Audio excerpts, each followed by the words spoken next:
To say that these desires then, or these longings, can never be fulfilled in this life is pretty hard-hitting, isn't it? I mean, I think it sort of goes against the grain of our culture at the moment that says that if you do this or that, then you can fulfill your dreams and fulfill these longings.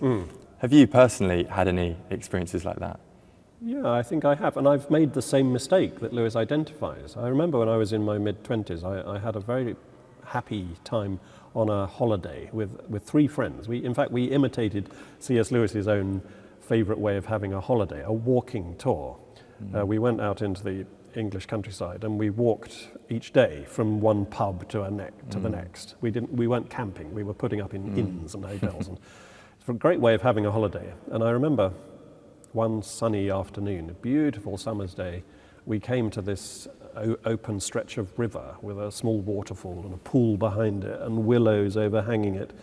And the temperature was just right. We were hot and sticky from our morning's walk, and we just stripped off and plunged into this water. And it was refreshing, and we were free and healthy and young, and it was a glorious moment. And I remember thinking, this is such a special moment. A few months later, I thought, I'm going to go back to that place. And I did. I drove out of my way to get back to that pool, that riverside.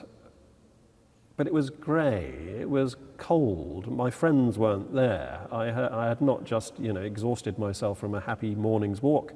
It was all sludgy and dreary. And this is precisely the error that Lewis identifies, that if you associate the joy with the communicator of the joy, you're making a major error, because it's not in them, it comes through them. And I'd made the classic error. It was a kind of idolatry. It taught me better than anything that, as Lewis puts it in Surprised by Joy, joy cares nothing for temples that are built, but only for temples building. That is to say, that are alive, that are still vivid and active, but not, as it were, complete. Because as soon as they're complete, as soon as they're defined, they go dead and cold.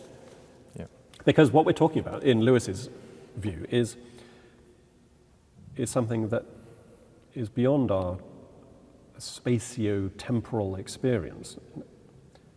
It's divine. It's something that, by definition, God is immortal and infinite. And if you define the infinite, you're going against its own nature.